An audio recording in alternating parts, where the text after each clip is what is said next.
She stood outside his hotel room in a stolen Maid uniform, her hands shaking, her heart pounding so loud she was sure he could hear it through the door. He was a rock star.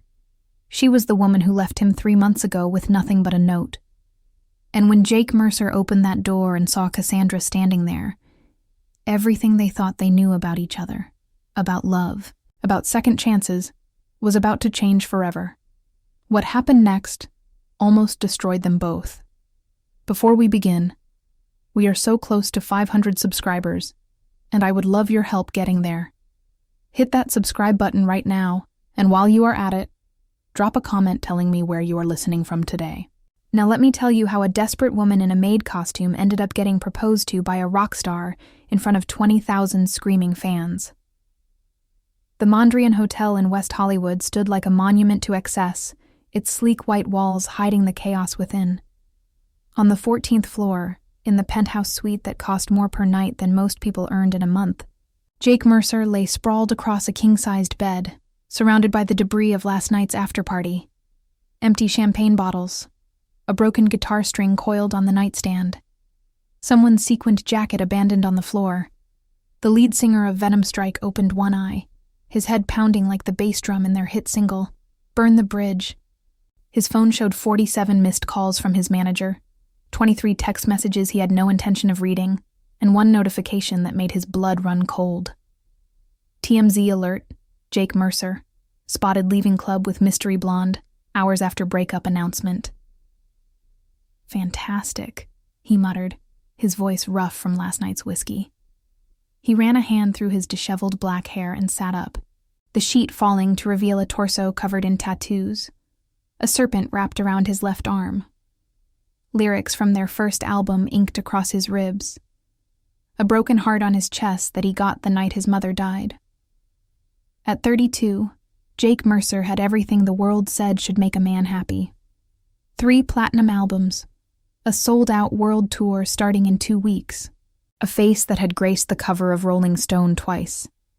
Women threw themselves at him nightly, but the one woman he actually wanted had walked out 3 months ago, and he had been self-destructing ever since.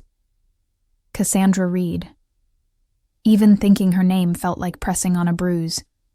5 years together, and she had left him with nothing but a note on the kitchen counter of their Malibu house. I love you, but I cannot compete with the version of yourself you become when the cameras are on. Goodbye, Jake. He had read that note 100 times, crumpled it, smoothed it out, tucked it in his wallet like some pathetic souvenir of his own failure. A knock at the door interrupted his spiral into self-pity. Room service, came a soft voice from the hallway. Jake frowned. He had not ordered anything. His head throbbed too violently for food, and his stomach was staging a full rebellion against the concept of breakfast. I did not order room service, he called out, his voice carrying that trademark rasp that made teenage girls scream and music critics write poetry about raw emotion. Complimentary, sir, from the hotel management, he groaned, pushing himself off the bed. He was wearing nothing but black boxer briefs, but modesty had abandoned him somewhere around his second album. He had done a photo shoot in less. Jake yanked open the door, ready to tell whoever it was to leave the cart and disappear. The words died in his throat. Standing in the hallway, wearing a crisp black and white Maid uniform that hugged curves he knew intimately, was Cassandra Reid. Her honey blonde hair was pulled back in a neat ponytail. Her green eyes sparkled with something between nervousness and defiance.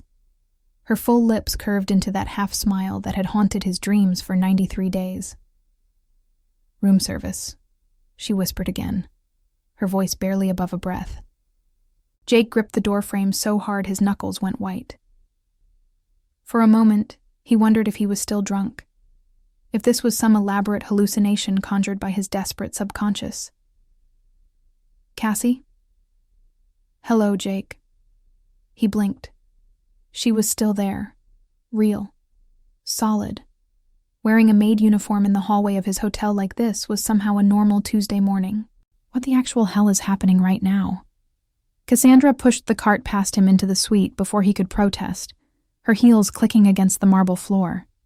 She surveyed the destruction of his room with raised eyebrows. I see the Rockstar lifestyle is treating you well. You left me. The words came out harder than he intended. You left me 3 months ago with a note. A note, Cassie. And now you show up dressed like you work housekeeping at the Mondrian? She turned to face him, and for the first time, he saw the vulnerability beneath her bravado, the slight tremble in her hands, the way she was gripping the cart handle like it was the only thing keeping her upright. I needed to see you. Your security team has orders to keep me away. Your manager threatened legal action if I showed up at any of your shows. This was the only way I could think of to get past them. Jake laughed, but there was no humor in it. So, you bribed someone for a Maid uniform and decided to ambush me in my hotel room. Classic Cassie, always with the dramatic entrances. I learned from the best. Her eyes swept over his half-naked form, and he did not miss the way her breath caught. You have been working out. I have been doing a lot of things, mostly drinking, sometimes remembering how to play guitar, occasionally crying in the shower like a pathetic cliché. He grabbed a t-shirt from the floor and pulled it over his head. Your turn. Why are you here? Cassandra took a deep breath. The uniform was ridiculous on her. She was a successful interior designer with her own firm, clients who paid 6 figures for her vision, a reputation for transforming spaces into art. And here she was, dressed like she was about to change his sheets. I made a mistake. Which one? Leaving me? Or coming back? Both. Neither. She pressed her palms against her eyes. I do not know, Jake. I saw the photos this morning, you and that blonde. And I realized that I have spent 3 months trying to convince myself I did the right thing while watching you self-destruct from a distance. He moved closer, and she could smell the whiskey still clinging to his skin, mixed with that cologne she used to steal from his bathroom. The one that smelled like cedar and bad decisions. That blonde was my cousin visiting from Chicago. Not that it is any of your business anymore. Relief flickered across her face before she could hide it. Oh. Yeah, oh. He was standing close enough to touch her now, but he kept his hands at his sides. You broke my heart, Cassie. You do not get to show up in a costume and expect everything to be fixed. I know. I wrote an entire album about you. 12 songs. My manager says it is the best work I have ever done, and all I can think about is how I would burn every track if it meant you would come home. Her eyes glistened. Jake, why did you really leave? And do not give me that garbage about competing with my public persona. We were together for 5 years. You knew exactly who I was when you met me. Cassandra walked to the floor-to-ceiling windows, looking out at the Los Angeles skyline. The morning sun caught her profile, and Jake felt his chest tighten the way it always did when he looked at her. Do you remember the night of the Grammys? Last year? He remembered. Venom Strike had won Record of the Year. He had given an acceptance speech that went viral for being surprisingly emotional. They had celebrated until 4 a.m. What about it? You introduced me to that reporter backstage, and when she asked who I was, you said I was your girlfriend. She turned to face him. Just your girlfriend. Like I was an accessory. Like 5 years of building a life together could be summarized in one word. Jake frowned. What was I supposed to say? I do not know. Maybe that I was the person who held your hand when your mother was dying. Or the woman who redesigned your entire house so you would have a space that felt like home instead of just another hotel room. Or perhaps the one who loves you even when you are being impossible, which is approximately 80% of the time. Her voice cracked on the last word, and Jake felt something shift in his chest. A crack in the wall he had been building since she left. I did not know that hurt you. Because you did not ask. Because you were too busy being Jake Mercer, rock god, to notice that Cassandra Reid was disappearing into your shadow. She wiped her eyes with the back of her hand, smearing her mascara. I left because I was losing myself, and I came back because losing you is worse." The silence stretched between them, heavy with 3 months of unspoken words. Finally, Jake moved. He crossed the distance between them in 2 strides and took her face in his hands. His thumbs brushed away the tears tracking down her cheeks. "I am not good at this," he said quietly. "Relationships, communication, being a functional human being. I write songs about feelings because I do not know how to say them out loud. I know, but I can learn. If you give me another chance, I can try to be better." Cassandra laughed through her tears. "That is the most romantic thing you have ever said to me. I have written you 12 songs, and in every single one, you rhyme heart with a part. Your lyrics need work." He grinned, and for a moment, he looked like the boy she had met 6 years ago at a dive bar in Silver Lake. Before the fame, before the tours, before everything got so complicated. "The uniform is ridiculous, by the way. I know. I had to bribe the head of housekeeping $200 to borrow it. She thinks I am fulfilling some kind of weird fantasy." "Are you?" Cassandra smiled, slow and dangerous. "Maybe." Jake kissed her then, and it felt like coming home after a world tour. Like the first chord of a song he had been trying to write for months. Like everything he had been missing clicking back into place. When they finally broke apart, both breathing hard, his phone started buzzing again. His manager. Probably having a breakdown about the tour schedule or the new album or some other crisis that seemed vitally important from the outside. He ignored it. "We have a lot to figure out," Cassandra said, her forehead pressed against his. "I cannot just pretend the last 3 months did not happen." "I know. And you need to stop drinking like you are trying to kill yourself. It is not cute. It is not rock and roll. It is just sad." "I know that too. And we need to talk, really talk, about everything, about what we want and who we are, and how we make this work without destroying each other." Jake pulled back to look at her.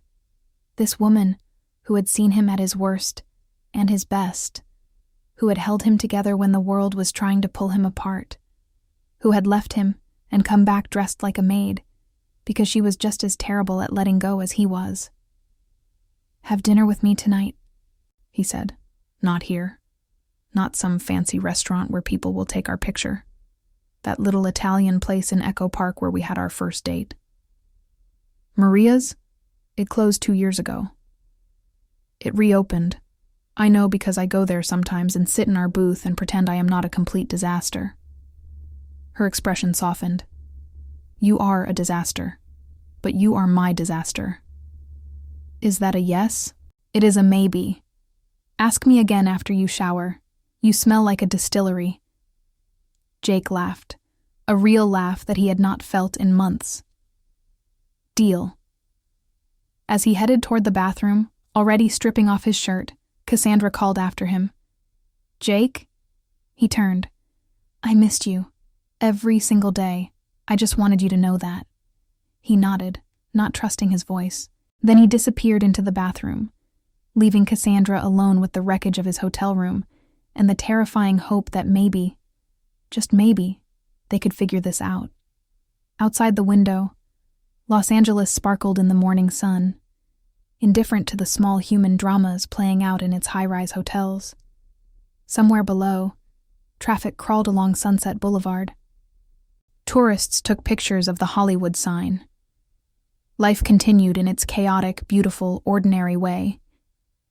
But in the penthouse suite of the Mondrian, something extraordinary was beginning. Or maybe beginning again. Maria's trattoria had not changed. The same red-checkered tablecloths. The same candles stuffed into empty Chianti bottles, wax dripping down the glass in colorful layers.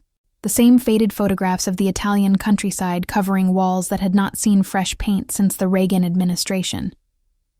Jake had reserved their booth in the back corner, the one partially hidden by a fake ficus tree that Maria refused to throw away despite its leaves turning an alarming shade of yellow. He had worn a baseball cap pulled low and a plain black jacket, the closest thing to anonymous he could manage these days. Cassandra arrived exactly on time, which was unusual for her. She had changed out of the maid uniform into a simple green dress that matched her eyes, her hair loose around her shoulders. She looked like the woman he had fallen in love with at this exact table 6 years ago, and the memory hit him like a punch to the chest.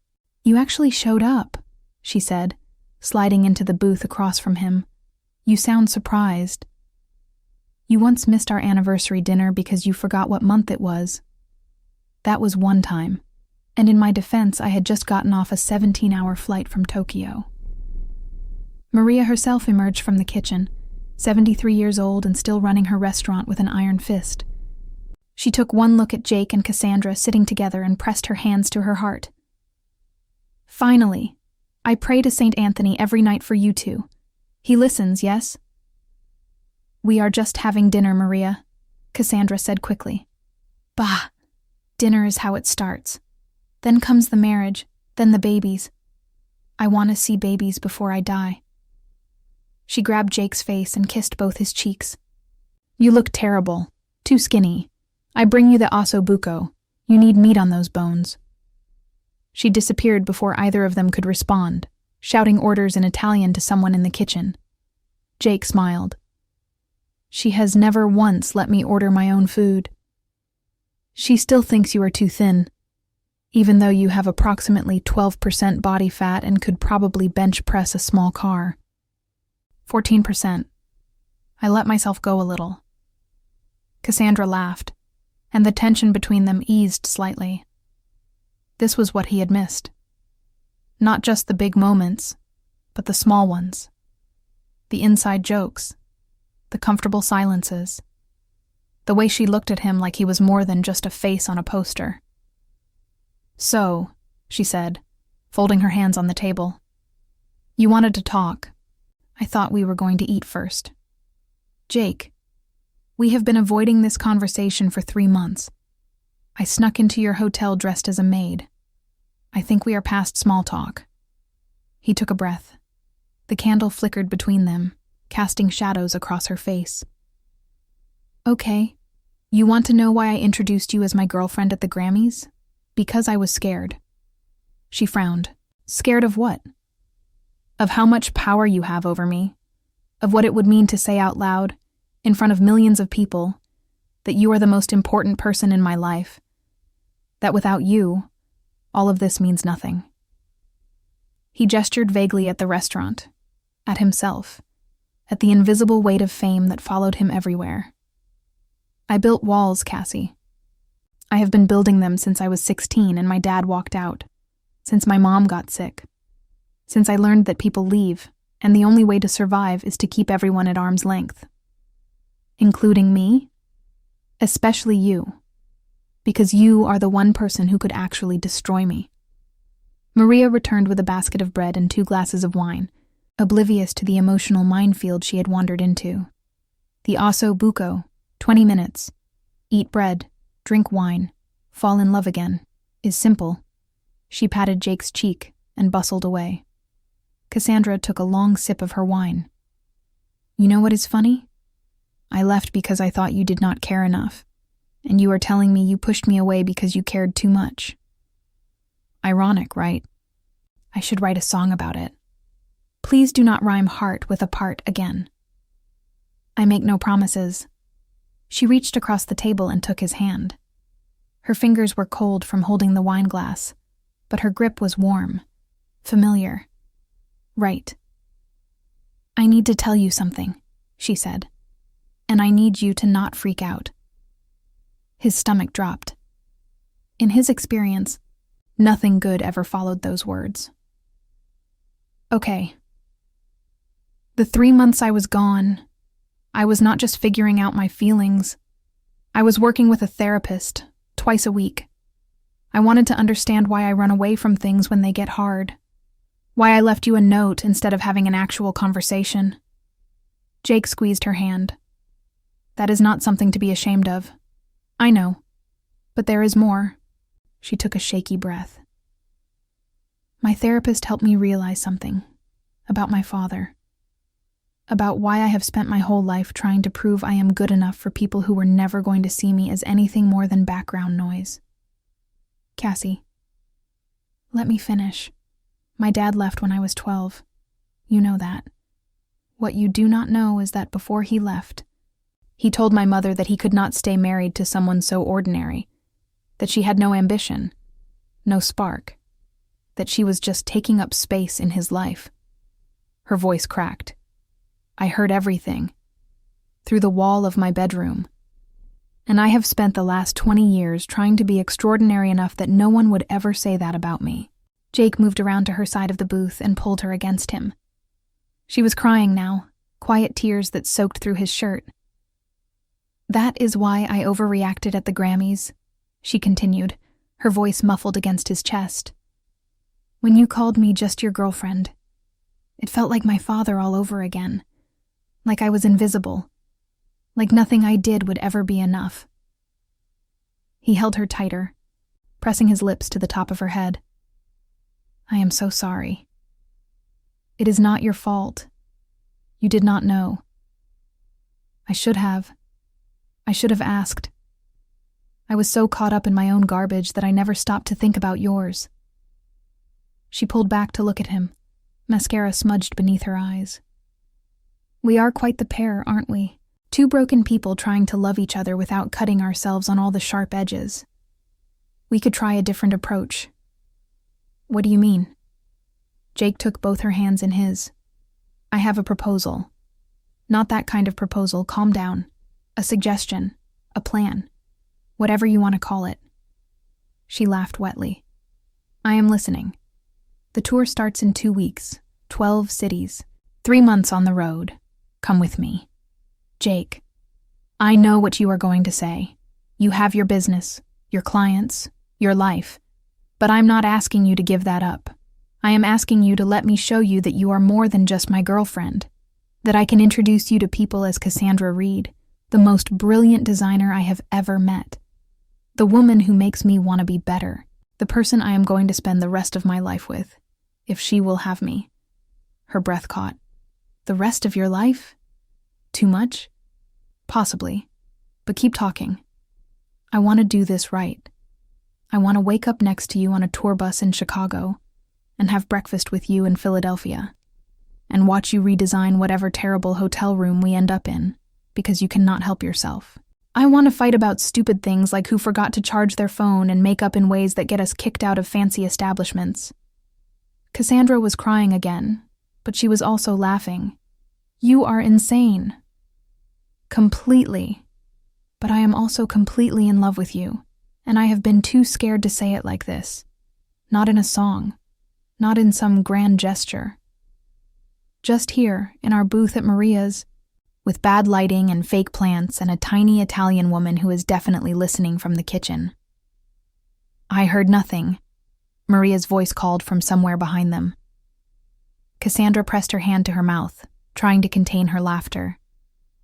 This is the most romantic thing that has ever happened to me. Better than the 12 songs? Much better. Maria emerged with 2 enormous plates of ossobuco, her eyes suspiciously wet. You eat now. Celebrate. I bring dessert. Tiramisu. Extra mascarpone. On the house. She practically fled back to the kitchen, and Jake could hear her rapid-fire Italian, probably relaying the entire conversation to her staff. Cassandra looked at the mountain of food in front of her. I cannot eat this. I am too emotional. Maria will take it personally. Maria takes everything personally. They ate anyway, or tried to. Between bites, they talked about things they had never talked about before. His father, who had left to start a new family and never looked back. Her mother, who had rebuilt her life with quiet dignity and never spoken ill of the man who abandoned them. The ways they had both learned to protect themselves, and the ways those protections had become prisons. By the time Maria brought the tiramisu, Cassandra had made her decision. 3 cities, she said. I will come for the first 3 cities. We see how it goes. If we do not kill each other, we reassess. That is extremely practical. One of us has to be. And your business? I have an assistant who has been begging for more responsibility. She can handle things for a few weeks, and if not, well," she shrugged. "Maybe it is time I learned that not everything falls apart when I'm not there to control it." Jake grinned. "Look at us. Having breakthroughs, being healthy. We should get a joint therapist." "That is actually not a terrible idea." "I was joking." "I was not." He leaned over and kissed her, tasting wine and chocolate and the promise of second chances. When they broke apart, Maria was standing at the end of their table with a camera. "For the wall," she explained, snapping a picture before they could protest. "Right next to the one from your first date. I tell everyone the story. Famous Rockstar falls in love in my restaurant. Is very good for business." Jake laughed. "Whatever makes you happy, Maria." "What makes me happy is babies. You remember this." She disappeared again, and Cassandra leaned her head against Jake's shoulder. "Your life is very strange. You love it." "I do," she admitted. "I love all of it. Even the parts that drive me crazy. Even the parts I do not understand. Even you. Even me. Especially you. Though I reserve the right to change my mind if you rhyme heart with apart one more time." "What about start? Marginally better. Art? Now you are just showing off." They stayed until Maria kicked them out at midnight, pressing containers of leftover food into their hands and extracting promises that they would visit more often. Outside, the Echo Park streets were quiet, a far cry from the chaos of Hollywood. Jake pulled Cassandra close. "Come home with me tonight." "That seems fast. We have been together for 5 years. We just spent 3 hours talking about our childhood trauma. I think we can skip a few steps." She pretended to consider it. "Fine, but I am taking the good pillow. We have 12 pillows, and I am taking the good one." They walked to his car hand in hand, two people who had been lost and found their way back to each other. The road ahead was uncertain. There would be more fights, more misunderstandings, more moments when their sharp edges cut too deep. But there would also be mornings in strange cities, laughter in the spaces between shows, quiet conversations in the dark when the rest of the world was asleep. There would be love, imperfect and complicated and real. And for now, that was enough. The first night of the Venom Strike tour was in Seattle, and it was raining. Because of course it was. Seattle had a reputation to maintain. Cassandra stood backstage at the Climate Pledge Arena, watching 20,000 people chant her boyfriend's name. The sound was deafening, a wall of noise that vibrated through her chest and made her teeth ache. She had been to Jake's shows before, but never like this. Never from behind the curtain, seeing the chaos and precision that went into creating the illusion of effortless rock and roll. First time seeing it from this side, she turned to find Jake Morrison, Venom Strike's drummer, standing beside her. He was drenched in sweat from the first half of the set, his hair plastered to his forehead, grinning like a man who had found the meaning of life, and it involved hitting things very hard. Is it always like this? The energy? Yeah, pretty much. Gets in your blood after a while. Like a drug, but legal. He grabbed a water bottle from a cooler and downed half of it. He is different tonight, you know. Jake. Different how? Happy, focused, not trying to destroy himself between songs. Jake wiped his mouth with the back of his hand. We were worried about him. After you left. He was in a dark place. Darker than usual. Cassandra felt the familiar twist of guilt in her stomach. I know. I am not saying that to make you feel bad. I am saying it because whatever you two figured out, it is working. He wrote 3 new songs on the bus ride here. 3. In 2 days. The man who spent 6 months staring at a blank page wrote 3 songs because he was happy. On stage, the lights dimmed for the acoustic set. Jake emerged from the shadows with just his guitar, no band, no pyrotechnics, Nothing but him and the instrument that had saved his life 1,000 times over. This next song, his voice echoed through the arena, rough and intimate despite the massive space, is not on any album. I wrote it 3 days ago, for someone who taught me that being vulnerable is not the same as being weak. This is called The Girl in the Green Dress. Cassandra's hand flew to her mouth. He had never played an unrecorded song live before. Never. His manager had rules about protecting unreleased material, about building anticipation, about strategic rollouts. This was the kind of spontaneous decision that made publicists break out in hives. But Jake was not looking at his manager, who was currently having some kind of cardiac event near the soundboard. He was looking directly at the spot where Cassandra stood, hidden by curtains and darkness, and he was smiling. The song was simple, just his voice and the guitar, but the words hit her like a physical force. He sang about a woman who walked into his life and rearranged all the furniture, who saw through his defenses like they were made of tissue paper, who left and took the color out of every room. He sang about learning that walls do not protect you from pain. They just make sure you suffer alone. He sang about second chances and the terrifying courage it takes to try again when you have already failed.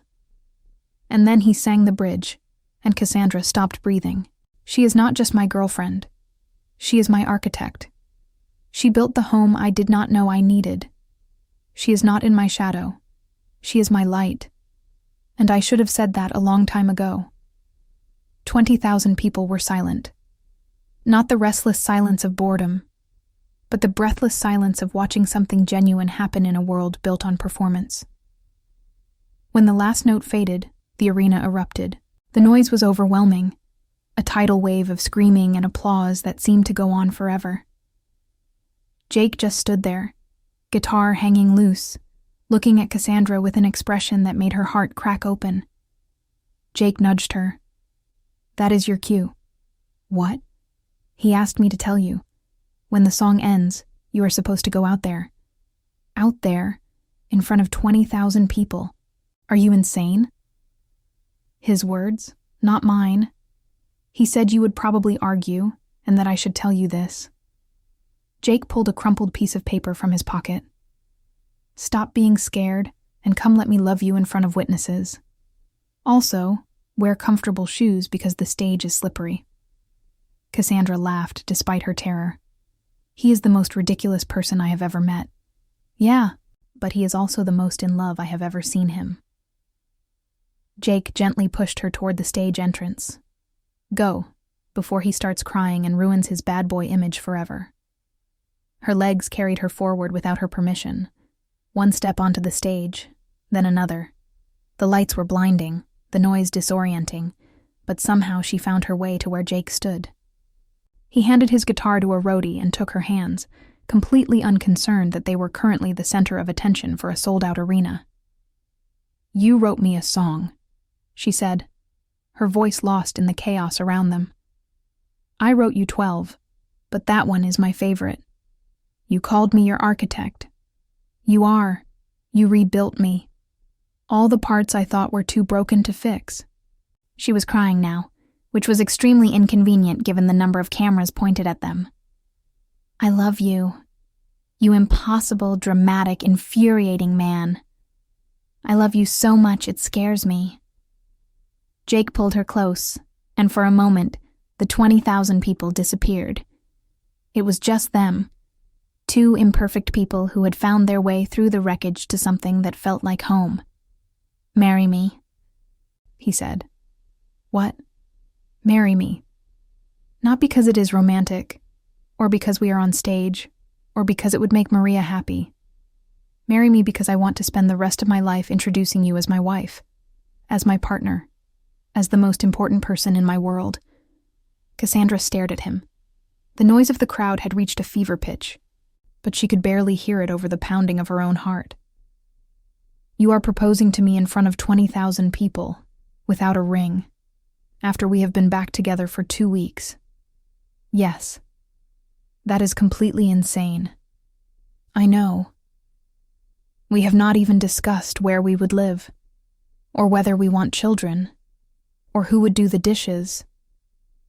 I will do the dishes, every night, for the rest of my life. You do not even know how to load a dishwasher properly. I will learn. I will take classes. I will become the world's greatest dishwasher operator. She laughed, tears streaming down her face. This is not how proposals are supposed to work. Nothing about us has ever worked the way it is supposed to. He pressed his forehead to hers. Say yes, or say no, or say maybe. I do not care what the answer is right now. I just need you to know that this is it for me. You are it. Forever. The arena had gone quiet again. 20,000 people holding their breath. Cassandra thought about all the reasons this was a bad idea. They had been broken up 3 weeks ago. They had not resolved all their issues. They were standing on a stage in Seattle while it rained outside and an entire stadium waited for her answer. Then she thought about the alternative. Walking away. Going back to her empty apartment. Pretending she did not love this ridiculous man with every fiber of her being. Yes. The word was barely a whisper, but somehow the microphone caught it. The sound that erupted from the crowd was like nothing she had ever experienced. A roar of pure joy that seemed to shake the building. Jake kissed her, and the roar got louder. Someone in the band started playing the opening riff to Hearts on Fire, their biggest hit, and suddenly there was confetti falling from somewhere, and Jake was back on drums, and it was chaos. Beautiful chaos. When they finally broke apart, Jake was grinning like a madman. I should probably mention I do have a ring. Of course you do. It is backstage. I was going to do this at dinner tonight. Very romantic, very private. But then I saw you standing there during the song, and I just lost your mind. Completely. She kissed him again, shorter this time, because they were still on stage, and the show technically was not over. Go finish your set. We can discuss your impulsive proposal habits later. Is that a yes to discussion? That is a yes to everything. Now go. Your fans are waiting. She walked off stage to thunderous applause, her legs shaking, her heart racing, her face aching from smiling. Jake met her at the curtain with a towel and another water bottle. So, that happened. That happened, she agreed. Welcome to the family. The rest of the show was a blur of lights and music, and the occasional glimpse of Jake pointing at her during love songs. By the time the encore finished, Cassandra's voice was hoarse from cheering, and her hands were sore from clapping. Jake found her backstage, still buzzing with adrenaline from the performance. He pulled a small velvet box from his jacket pocket and dropped to one knee right there, surrounded by roadies and equipment cases. I know I already proposed, but I figured you deserved a proper one too. You are on the ground. Traditional proposal position. In a room full of sweaty musicians. Adds character. He opened the box to reveal a simple diamond ring, elegant and understated. Nothing like the flashy jewelry she would have expected from a rock star. Cassandra Reid. Will you marry me? Again? Officially? With a ring this time? She held out her hand. Put it on before I change my mind. He slid the ring onto her finger, and it fit perfectly. Because of course it did. Because despite all his chaos, Jake Mercer paid attention to the details that mattered. I love you, he said, standing up and pulling her into his arms. I love you too, even though you proposed to me twice in one night in front of tens of thousands of strangers. 23,000. We sold out. Show off. They walked out of the arena together, into the Seattle rain. Jake had forgotten his umbrella, because he always forgot his umbrella, and within seconds they were both soaked. Cassandra laughed, tilting her face up to the sky. This is absurd. This is our life. God help us both. He kissed her in the rain, in the parking lot of a Seattle arena, wearing clothes worth thousands of dollars that were definitely ruined. Around them, Crew members loaded trucks and fans lingered hoping for autographs, and the world kept spinning in its chaotic, beautiful way. But for Jake and Cassandra, time had stopped. They had found each other, lost each other, found each other again. And this time, they were going to hold on. No more running. No more walls. No more being too scared to say what really mattered. Just love. Imperfect and messy and absolutely worth fighting for. "Ready to go home?" Jake asked. Cassandra looked at him. At this impossible man who had written her songs and chased her through his own insecurities and proposed to her in front of a stadium full of strangers because he could not wait another minute. "With you?" She smiled. "Always." They walked into the rain together, leaving Seattle behind, heading toward whatever came next. The tour would continue. 11 more cities, 3 more months on the road. There would be fights and makeups and morning after morning of waking up in strange places. But they would do it together. And that made all the difference.